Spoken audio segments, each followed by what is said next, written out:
እሺ እንደምን አላችሁ? የሚገርም ዜና ነው ይዤላችሁ የመጣሁት በኢራን ዙሪያ ነው ማለት ነው። እንግዲህ ዛሬ 11ኛ ቀኑ ነው እንደዚህ የያዘ ይሄ ጦርነት እና አሜሪካ እንዴት ነው እያደረጉ ያሉት? ያገኙትን ሁሉ ቀጠቀጡ። መሬት ላይ ያሉትን ረጅም ፎቅ ነው፣ ሰፋ ያለ ነው። ይሄ የጦር መሳሪያ ሳይዝ አይቀርም፣ እዛው ሳይኖሩ አይቀሩም። ትምህርት ቤት ነው፣ ሆስፒታል፣ ሁሉንም መቱ። ሁሉንም እስራኤልም አሜሪካ። ይህ የነሱ የጦርነት ማፕ ነው። የጦርነት ማፓቸው ማውደም ዲስትራክሽን የሚል ነው እና ኢሚዲየት ነው። በቃ በአንድ ሳምንት መፍጠን አለበት። በቆየ ቁጥር ችግር ያመጣል። 10 ቀን እንደውም 4 ሳምንት ብሏል። ማክሲመም በ4 ሳምንት ውስጥ ነገሩን እንቀጨዋለን ብሏል የአሜሪካ የጦር ሚኒስትሩ። አሁን ባለው ሁኔታ የተለያዩ ዜናዎችን ብታዩ እያደረጉ ያሉት ምንድን ነው? የባሲጅ ቢሮዎችን ሁሉ ይመታሉ። ባሲጅ ማለት የኢራን ሚሊሻዎች ናቸው። የአርጂሲ አይደለም፣ የሚሊተሪው አይደለም፣ የማነው የሚሊሻዎች ምን ያህል እንደወረዱ ማለት ነው። እንደወረዱ ስል በቃ ትልልቅ የሚሊተሪ ተቋማትን ነበር መምታት የሚጠበቅባቸው ከሚሳኤል ጋር፣ ከዩራኒየም ጋር፣ ከባህር ኃይሉ ከአየር ኃይሉ ጋር የተያዙ ነገሮች በቃ እነዚህ ናቸው ድንበር ተሻጋሪ የሚባሉት።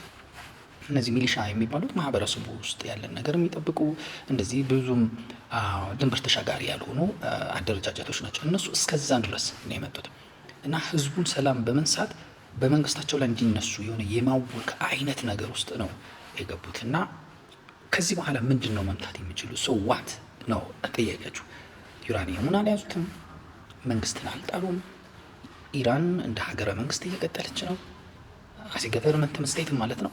እንደ ስቴት በዛ በኩል ያለውን ለኩርዶች፣ በዛ በኩል ላሉ ለአዚዮች አዘርባጃን ዝርያ ላላቸው፣ በዚህ በኩል ላሉት ለፐርሺያኖች እንሰጥና እንከፋፍለዋለን።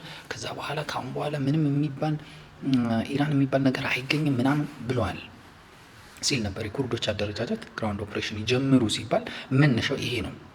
ሰዋት አሁን እሺ ምንድን ነው ካሁን በኋላ የሚለው ነው። ኢራን እንዳልኳችሁ የቴክኖሎጂ ውጊያ ብቻ አይደለም የምታይ፣ ቴክኖሎጂዋ የመከላከል ነው፣ የማጥቃት አይደለም። ባለፈውም ነግሬያቸዋለሁ። አሁን ትከላከላለች፣ ባለ በሌላ አቅሟ ትከላከላለች። እነዚህ በቴክኖሎጂ የበለጸጉ ምን ያሉ እስራኤልን እና አሜሪካንን በተቻለ መጠን ባትሪያቸውን የማስጨረስ የማድከም ስራን እንጂ የምትሰራው ምሽግ ይዛ ፊት ለፊት ገጥማ ማሸነፍ አይደለም። እሱ እንደማይጠበቅ ታውቃላችሁ። አሜሪካ የቴክኖሎጂ ምንድን ነው የሚጠበቀው ነው። ባለፈው ሴራ ነው። የኢራን ጦርነት የሴራ ጦርነት ነው። የኢራን ጦርነት ያለው ታይም በሚባለው ነገር ነው። ጊዜ በገፋ ቁጥር እነ አሜሪካን እየቆሰሉ እነ እስራኤል እየቆሰሉ ኢራን ብቻ አይደለችም። ኢራን ብዙ ፕሮክሲ አላት። ሂዝቦላ አለ፣ ሁቲ አለ፣ አሁን ሱዳንም ላይ አለ። ሱዳን ማለት ነው የሚለው ነገር እንወስዳለን። ሲና በረሃ ላይ ሊኖር ይችላል። ጆርዳን ላይ እየተስፋፋ ሊሆን ይችላል። ፕሮክሲዎች፣ የእሷ ተባባሪዎች አካባቢውን ሪጅኑን፣ ይሄ ገልፍ ስቴትን ሁሉ ሊያወክ የሚችል አይነት ነገር አላት። አሁን ለምን ያህል ጊዜ ይቆያሉ? አሁን አሜሪካ በአሁኑ ሰዓት የተኩስ አቁም ላድርግ፣ በቃ ጨርሻለሁ፣ አላማዬን ከግብ አድርሻለሁ፣ ሌላውን እየቆየው እሰራዋለሁ ብትል እንኳ ኢራን ታቆማለች ወይ የሚለውን ጥያቄ ነው። አታቆምም። ማወቅ ያለባቸው አታቆምም። የሚቆም አይደለም። አሁን በአሁን ሰዓት አሜሪካ ይሄ ጦርነት ቢቆም ደስ ይላታል። በት ኢራን በቃኝ እሺ ይቁም ባላለችበት ሁኔታ አሜሪካ የተኩስ አቁም በነ ራሻም በነ ፈረንሳይም ግፊት ተኩስ ይቁም ብለው ብታቆም እንደ ሽንፈት ነው የሚቆጠርባት። እንደ ሽንፈት መጀመሪያስ ማን ጀመር ያለሽ ነው ማለት አወጣጡ ኤግዚቱ ማይታወቅ አጨራረስ ነበር ወይ እንድትባል ያደርጋታል። እንዲህ እንዲባል አይፈልግም። እና ምንድን ነው የሚያደርገው የሚለው እንግዲህ ወጥመድ ውስጥ መቆየት ነው። እኔ አሁን አሜሪካ ምን እንደምትሰራ እኔ አሁን ግራ ግብት ነው ያለኝ። እስራኤልም እንዲሁ አጠገቧ አፍንጫዋ ስር ያልጠበቀችው ከየት መጣ ያለችው ጠንካራ የሂዝቦላ ጦር ገጥሞታል። በ2024 በቃ መትቼዋለሁ፣ ደክሟል፣ አፍርሼዋለሁ፣ ምንም የለም ስትለው የነበረው ጦር አሁን ኤሊት ሆኖ የኢራን በጣም ወሳኝ እንትኖችን ሁሉ አካቶ በርካታ ታጣቂዎችን እየጋበዘ ፊት ለፊት ገጥሞታል። ኢራን የምታቆመው አይመስለኝም። አሁን ባለው ሁኔታ ኢራን በቀን ሚሳኤል ይቀር አንድ ሮኬት ብትተኩስ ወይ ባህሬን ላይ ወይ ማን ላይ ብቻ እየተኮሰች አንዳንድ በቀን ጦርነቱ አልቆመም በሚል ማለት ነው ብትቀጥል እና አሜሪካንን እዛው አጥምዳ ማቆየት ትችላለች። እነሱ እዛ ጦር ላይ በቆዩ ቁጥር የአካባቢውን እንትን ኢኮኖሚ ማናጋት እና አሜሪካንን ቀስ በቀስ ማቁሰል እና በዓለምም ላይ ማለት ነው የአሜሪካንን የበላይነት ማሳጣት። ለዚህ ነው እንዲያርግሹ ከላይ በጎ ያልሆነ ምስልን ይፈጥራል። አሁን ኢራን እየተጠቀመችው ያለችው ይሄን ነው።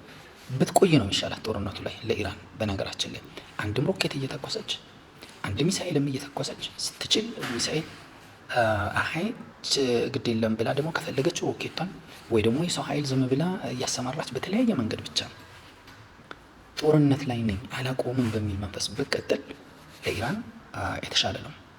ሀርሙዝ ሰርጥን ብዘጋ በፈንጅን አሁን አጥረዋለች እንደተባለው ብዘጋ ያ ማለት 20% የዓለምን ኢኮኖሚ ቆልፋ ቀይ ባህር ላይ ስዊዝ ካናል ላይ እንዲሁ ሙሉ ጥርቅም ያላዘጋግባ አይሆንም። አሁን ባለበት ሁኔታ ሰላም ያጣ ጉዞ ብታደርገው ይሄ ለሷ ይጠቅማታል። የሚጠቅማት ይሄ ጦርነት ቆመ ምን አለ በቃ እስቲ የሰላም ጊዜ ሁን ብላ ከማዕቀብ ነጻ ልትወጣ አችልም።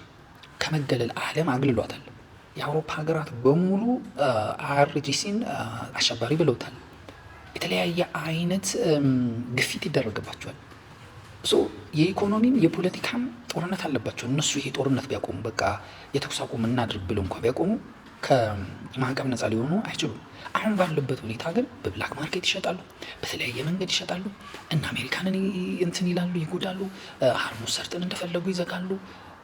በጦርነት ጊዜ ህጋዊ በሆነ መንገድ ብቻ ትጠቀም፣ ልትሰርቅም ትችላለህ። ከነ ባህሪ ከነ ምናምንም ሊሰርቁ ይችላሉ። እና ያለው ነገር በጣም ከባድ ነው። ተንኮል፣ ሴራ የሞላበት የጦርነት ስልት ነው ኢራን የምትከተል ያልኳቸው። አሁን ነው የሚሰራው። ከአሁን በኋላ አሁን የተለያዩ ሀገሮች ያላቸውን የነዳጅ ሪዘርቭ እየተጠቀሙ ያወጡ ነው።